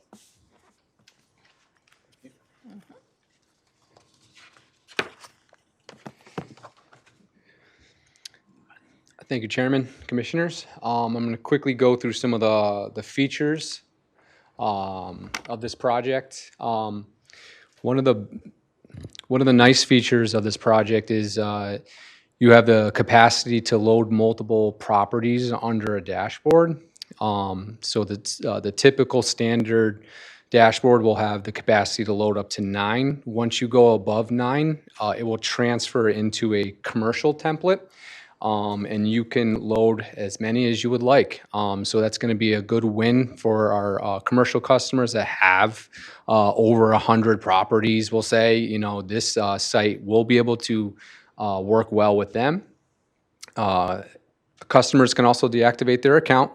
You know, that is something that we had in the old system, but we're hoping that customers start to utilize that a little bit more. But also, you can have a primary contact and also a secondary contact. So a household can have one profile, but multiple people can have contacts based on how they set up their account. Security is big with this project. We want to make sure that everything is safe and secure. So we have multi-factor authentication. And so what is that, right? So this basically would be customers validating their account, and it would be a code that is sent to their email, and they would retrieve that code, and then they can utilize that to get into their dashboard. And it can also be used for resetting your password. So there's no more security questions. There's no more getting locked out of your account and having to call in. This is self-service. It's a code that can be sent to either their phone or to their email to reset their password. And as I go throughout this presentation, I'll be showing some of the billing and payment screens. And some of the main things I want to touch upon is that you do have a lot of work went into notifications for this project. And when I say notifications, that is alerting our customers based on the activity that is either being performed or what we're loading onto their dashboard. So that includes new email templates that we had to work on, but also SMS, meaning a text message that can be pushed out to customers based on their activity that they are performing. And also, I do want to touch base that as part of this project, if customers have self-service and they also use EasyPay, EasyPay is how customers can pay with credit card, debit card. There is a pathway for that is built into the dashboard. So they don't need to go back to the home screen of the MDC to put in their information. They can go directly from their dashboard and pay with a credit card, and that amount will follow. So now I'm going to actually take you in the life of the journey of a customer. Once we go live on Monday, this is going to be the new landing page. As you can see from the landing page, there's quick links. There's also latest news and information. That's self-service for us. So as we come up with new billing inserts, we can put that right into this new landing page. And obviously it's branded to MDC. That is our gatehouse in the picture behind. So we're hoping that the customers are liking the new look and feel. But come Monday, we're going to activate this site. This will replace the existing site that the customers are seeing. And here they would put in their username and password, or if they're a new customer, there is a link that says sign up today. So we're going to say we put in our username and we put in our password. This would be the next screen that a customers would be seeing. And this is the validation. So it's going to be a code that's going to be sent to their email. They would retrieve this code, put it in the verification box there, and click the blue box for verify. And that would bring them to the next screen, which is the actual new dashboard. So this is the new dashboard that we're going live with Monday. There's a few things I would like to call out on this dashboard. What you can see at the top are the tabs. So you can view your bills, you can view payments, set up auto pay. The important tab here would be My Profile. That's where customers can go in and they can configure their cell phone, they can configure their notifications. So that's a pretty important tab. It's also located on the right hand side of your screen. But right up front, you can see the amount due. You can view the bill and you can pay the bill from the view screen. You can also click pay, and that brings you directly into where you would see your method of pay, the ACH that is saved to the account. Remember, this is only with checking, but if you do want to pay with credit card, that link right underneath that blue box that says pay, it says click here to pay by credit card. Fees apply. So you click that, and the amount that you see on your dashboard will carry through to the screen. So you don't need to put that in again. The lower boxes on the screen, you can see account activity. So when we're loading bills, you'll see that the bill is loaded. When you're making payment, it's just a quick snapshot of some of the activity that's occurring on the account. And then billing services, you can see that your account is active for paperless. You can also see that this account specifically is turned on for auto pay. But this is the new dashboard. So like I said before, under my profile is where you could set up notifications. A lot of effort went into the emails that we're going to be sending to customers based on what they toggle. And it's email and text message. So once you configure your phone, you do have the option to receive text messages for payment confirmations, also when a new bill arrives. Kelly mentioned before a PDF of copy of your bill. That would be right underneath the new bill notification. You click configure, it's a small checkbox. If you would like that, you would receive a PDF copy. Maybe you don't want a PDF, you can just click email. You'll still get an email from us explaining the amount due. So there's different ways you can set up your account. And another important piece here, there's another tab for notifications. What you see on your screen here, this is just billing and payment. To the right, you see auto pay. So you can also, if your account is on auto pay, you can set up email or text messages depending on how you would like to set up your account. Moving directly into MDC Pay, this is our application.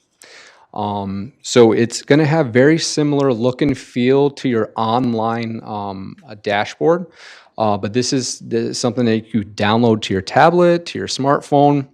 As you can see to the left-hand side, this is where you would put in your username and password if you're an existing customer online. If you're a new customer, you can click under Help and Options, and then it would say First Time User. You click that, and you just put in your billing zip code and account number. So the dashboard that you can see, there's a few call-outs here. You have the auto pay that shows when it's turned on, you can make a payment. There is also a nice bill compare at the lower end of your screen. Very similar to what other utilities do. It's just basically a snapshot of your account. Like I said, we're going to go live on Monday with the new web-based portal. Shortly to follow after, you'll have this available as well. Moving on, there's a few more screens here I want to kind of just show everybody. So you can, obviously pay your bill, you can set up auto pay, you can set up notifications, everything that you can do online on the web-based, you can do with these two applications. So you can see here, billing history, payment history, it's all in the app as well. So we're very excited about this app. I'm very happy to be part of this process. And we're excited and happy for our customers to see the new dashboard and see that these applications are available for download.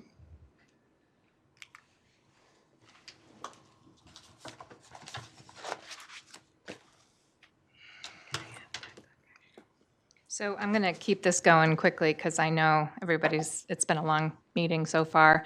Just to let you know, we've been very intent on training our customer service reps, Patrick, and actually one of our interns, my intern in the CAO office is a marketing major and helped with job aids and setting up so that the customer service reps can walk customers through resetting, any issues that they might have that they might call for. So we've done specific specific training. Patrick sat with every customer service rep and actually trained through the system.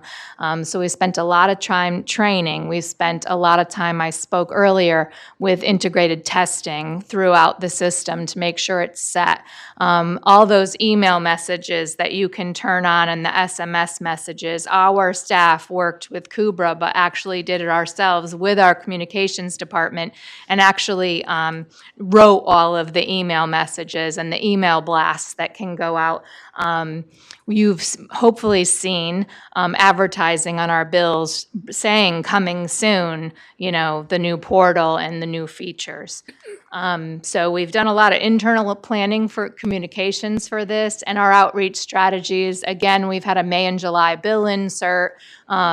See the need to know, we're using that throughout. So we've sent need to know information in this last July bill insert, and it's also on our website, telling customers what they need to know about the portal and logging in for the first time. Pop-up messaging on Kubra, so anybody that logs in today is going to find a pop-up message explaining that we have a new portal coming online and what they may need to know about that. We're also updating our website and social media with all the new links and FAQs. Frequently asked questions will be on our website, as well as there will be a ticker across the website explaining that we will be down starting Saturday evening at 10 p.m. And until Monday morning. That's part of our cutover plan. This is the last slide. We're going to be bringing our portal offline Saturday evening because we have to bring one portal down. Kubra has to transfer and migrate all of our customer data into the new portal because everything our customers have today is going into the new portal so that when they do log into our new system, all of their information will be there. And we're going to test on Sunday to make sure that happens behind the scenes before we turn it on for our customers. So everybody's account should be up and running. The history should be there. And that's the plan for the migration of the data. So we will have on our website starting tomorrow. I don't know if Nick's still here, but starting tomorrow, we'll have that running on our website just to let people know they won't be able to make a payment in our portal starting Saturday evening until Monday morning. However, they can always go into Easy Pay and make a payment if they need to. I think I've covered about everything. And the mobile app, again, will be available shortly thereafter, and we will post that information as well. So long story short, we're very happy, on time, on budget, no changes, and all due to the great work of Patrick, who put so much effort into making this happen. First project he's ever managed as a business systems analyst. He did come from our customer service department where he was a customer service rep. So he was passionate about this. He knows what it's like to be a customer service rep and supporting our customers with all the issues with the current payment portal, and therefore was passionate about getting this done. So I want to personally thank him and all the effort of his that's gone into this labor of love for him. So thank you very much. Thank you, Kelly. Thank you, Patrick. Stand up again. Thank you very much. Are there any questions? Mr. Bush. I actually do have a question, but I do want to say that I've been a part of developing websites and in the past for other companies, and the final product that was described to me and allowed me to test drive is just a really quality product. It's user-friendly, it's aesthetically pleasing, it's diametrically opposed to the current system. The Kubra system that exists now is cumbersome, awkward, difficult to use, it's frustrating, it's slow, it's annoying. Don't hesitate. Tell us what you really think. And I'm really looking forward to the upgrade. Thank you for giving me the opportunity to work with you on it. And you really should be proud of yourself. You did an amazing job. Amazing job. Yeah. And I do just have a quick question. You'd mentioned that the system is going to be down for 24 hours, plus or minus or whatever. What would happen if somebody had an auto payment that was scheduled to be delivered during that time that it was down? So the auto pay will remain scheduled. It will still process, and the plan would be, we're still gonna pick up the remittance file on Monday. It's business as usual. So there is no impact to any of our existing interfaces, meaning we're still gonna send bills on Friday, and Kubra's gonna be able to pick that up. It's all incorporated in the cutover strategy, and we were promised there's gonna be no impact with any sort of scheduled payments. Everything's gonna migrate over in terms of accounts and specifically auto pay, because a high majority of our customers, because part of this project, we had to look at a lot of those numbers. There are a lot of customers that are on auto pay. So they may not even go into the account to see that it's a new account, right? But everything's gonna transfer through payment methods, everything. So that was the promise, and we're gonna hold them to that. Thank you. And we have plenty of reports coming out of SAP and Kubra to check on those things, and we will be checking Monday, Tuesday, Wednesday to make sure. Commissioner Torini, you have your hand up. Thank you, Mr. Chair. I know they were talking about, potentially getting rid of the paper statements and stuff like that. I do auto pay on a couple other bills that I use. Are we offering any of our customers discounts for setting up like auto pay and going to paperless billing? I would like to bring that to the board at some point. I would like to be able to, as being responsible for the billing side of the house, I would like to have that as something we talk about. I know there's been mention of charging for a paper bill.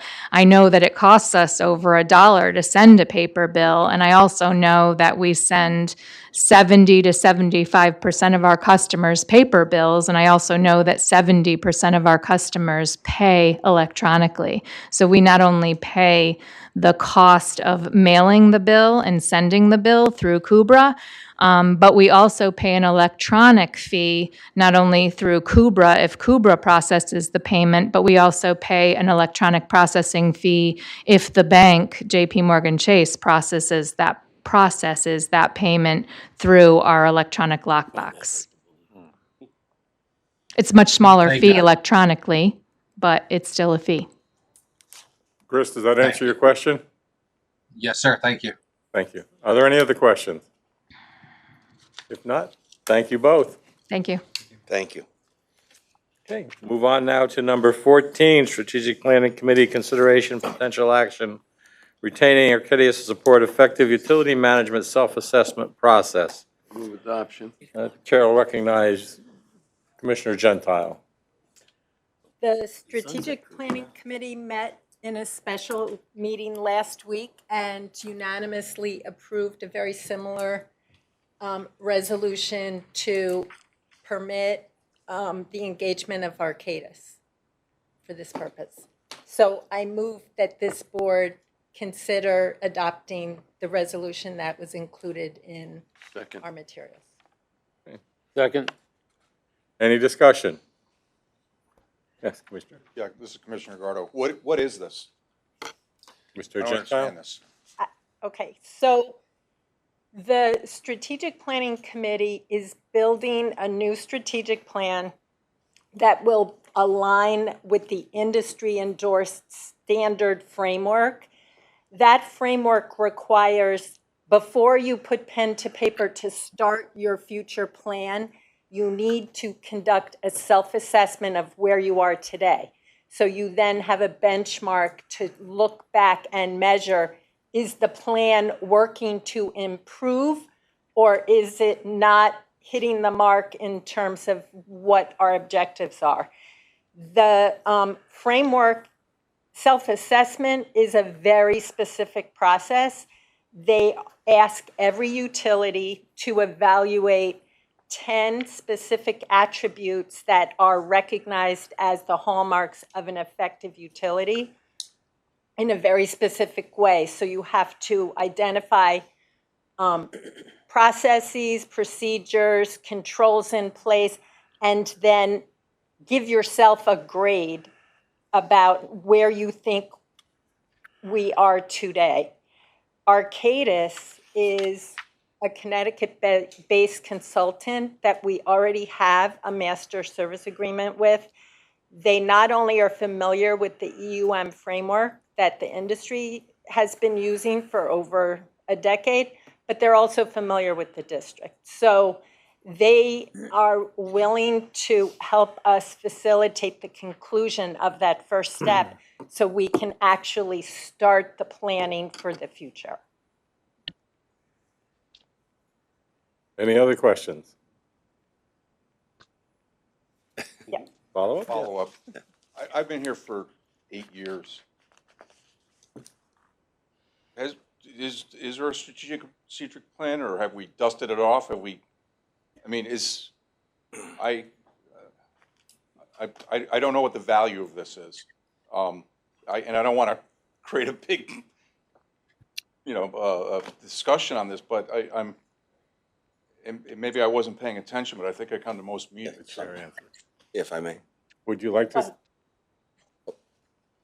address that, or would you like Scott to? Yeah, if I may. Commissioner, so as you know, the reason why we brought this to the board, to strategic plan and to the board, was because in our strategic plan meetings, the MDC staff, along with the chairwoman, we recommended that we do this first step, this self-assessment, which is a AWWA standard of utilities to measure what you're doing right, what you're doing wrong, are you doing something or not doing anything at all?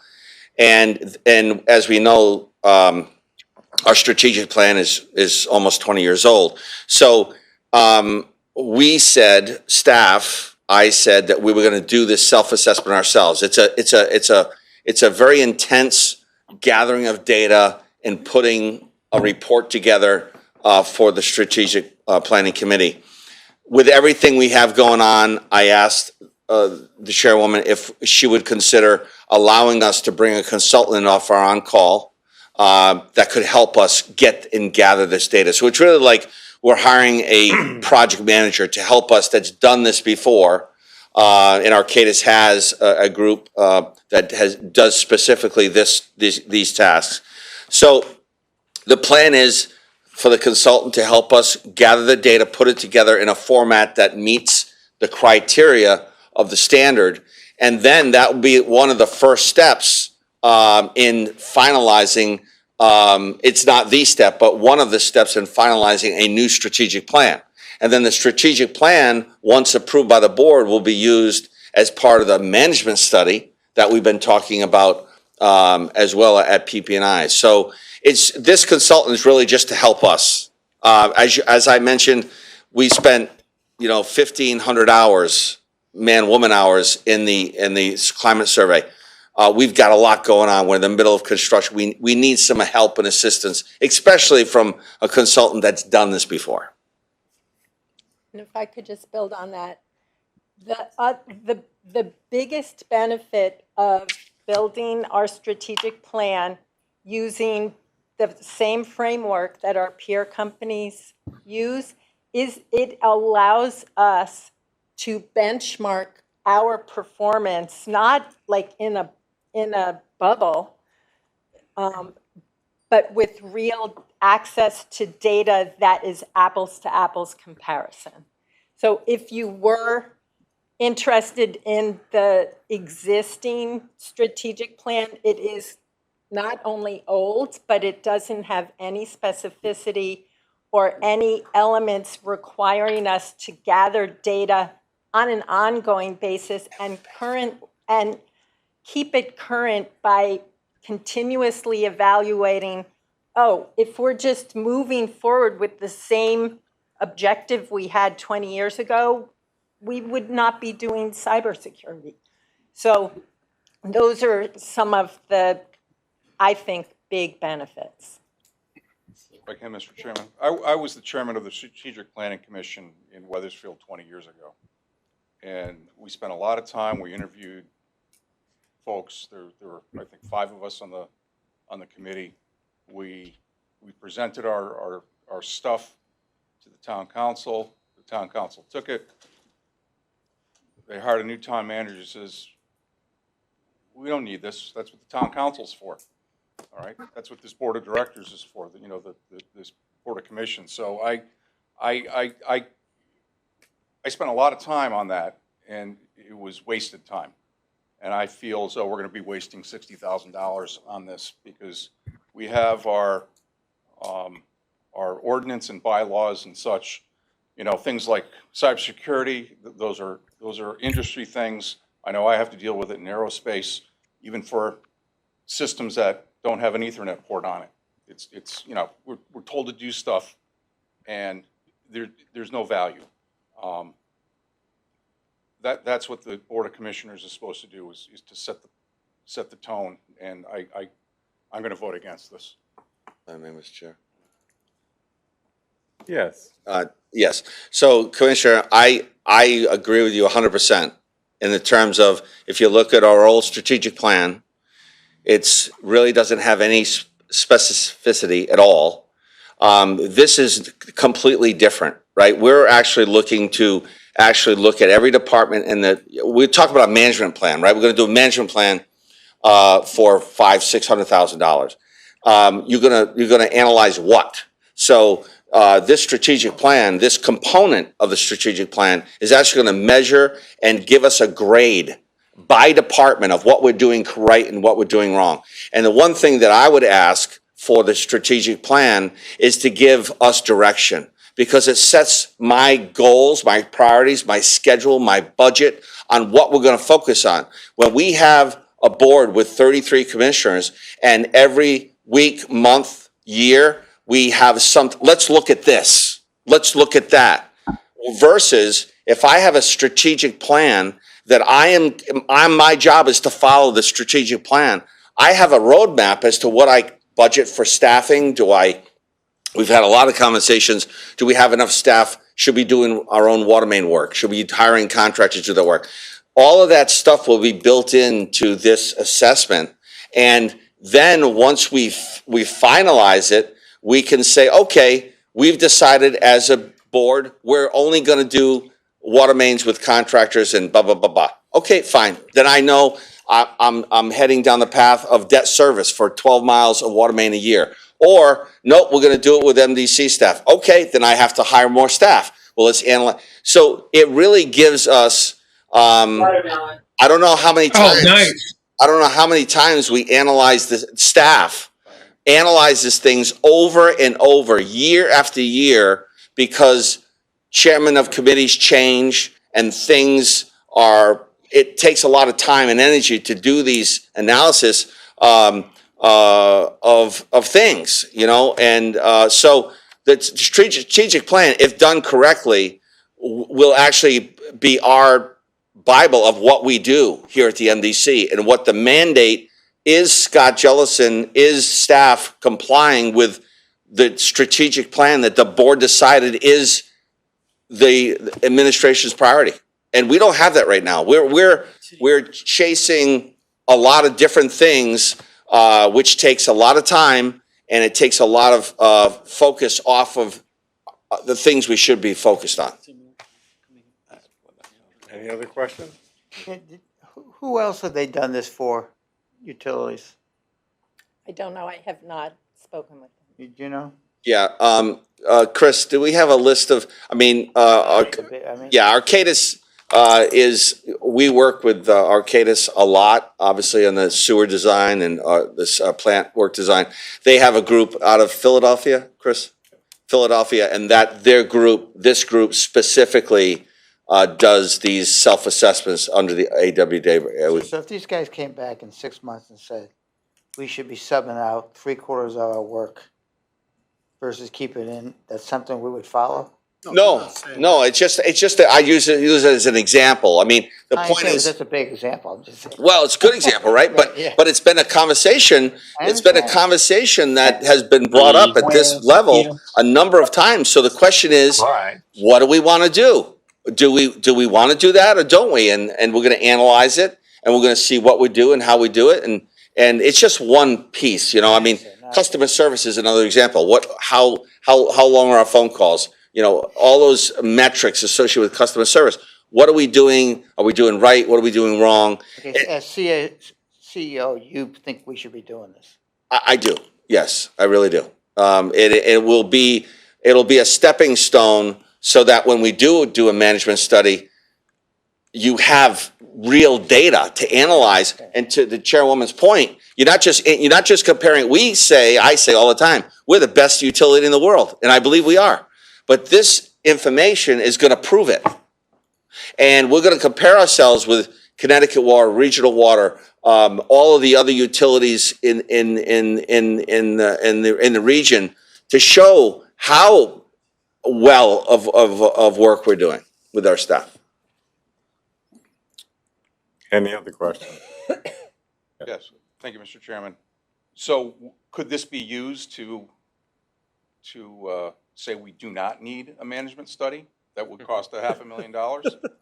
Yeah, I would say, Commissioner, it's going to give you a lot of information, and I think it's going to be very important. If I'm correct, and I say that the MDC is the best utility I'd say in the United States, but in the region, you can decide that.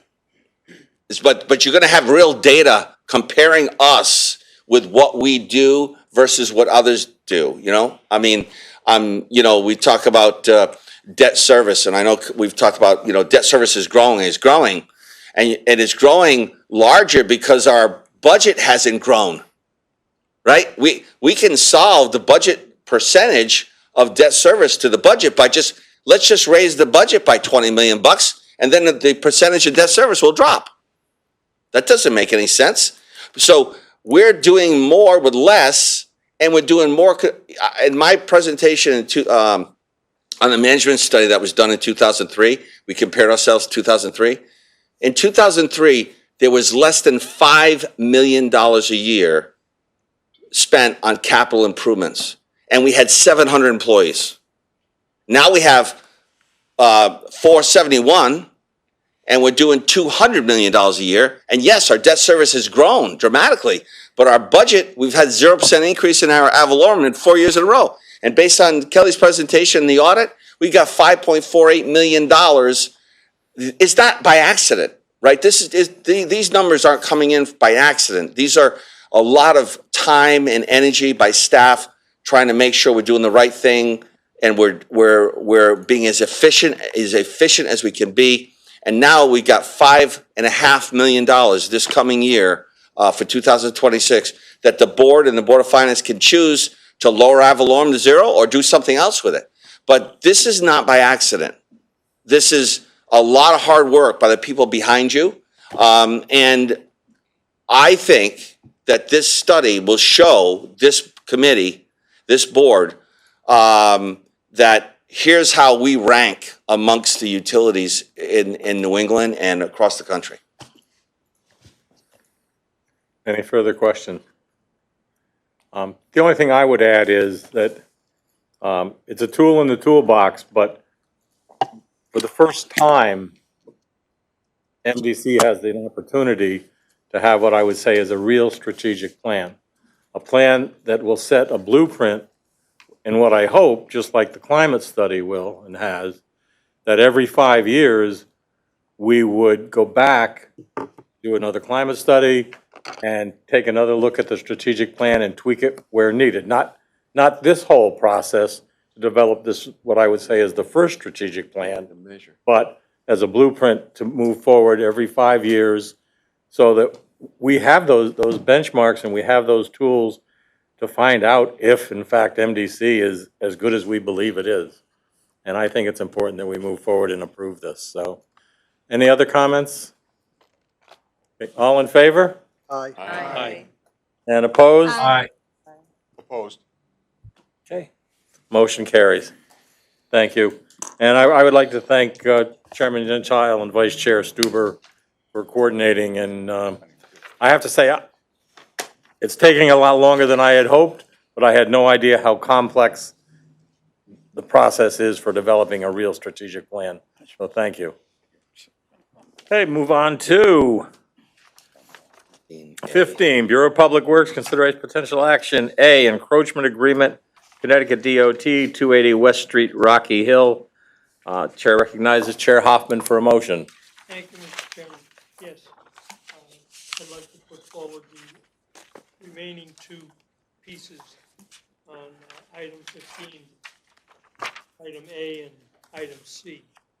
And so I'm happy to report that the Bureau of Public Works met last Monday and had a very respectful and productive meeting, taking care of all the business on the agenda.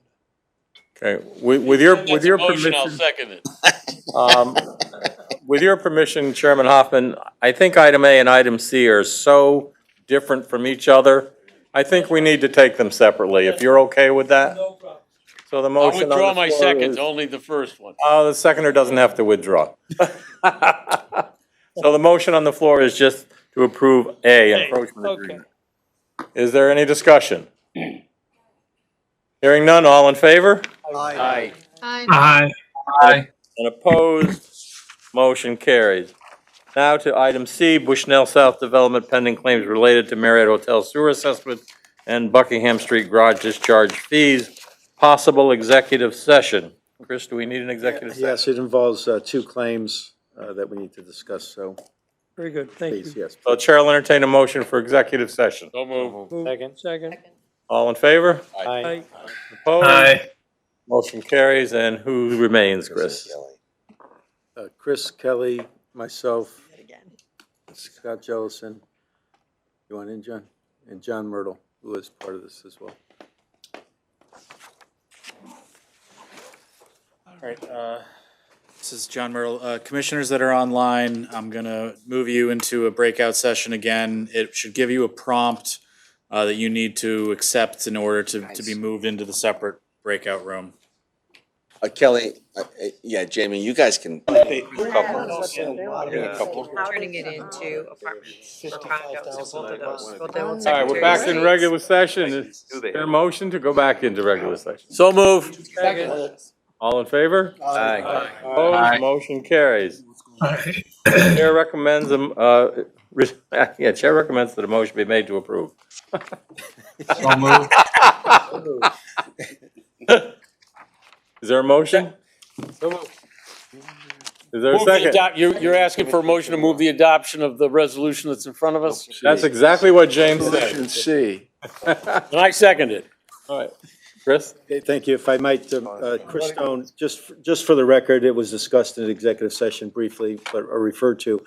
The resolution's the resolution, the term sheet's the term sheet.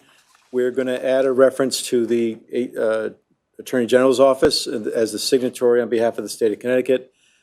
That's not a substantive change to the document, so we're okay. And then the Exhibit A is described in the resolution, but we're going to actually attach that Exhibit A as part of the resolution. So with that, those two little nits, we can move forward. Further discussion? Mr. Gale?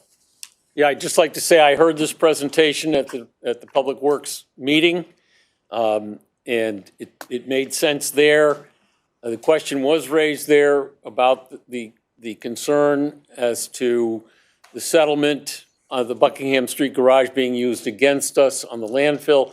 I want to compliment our council for drafting this MOU and closing the loop on that particular question.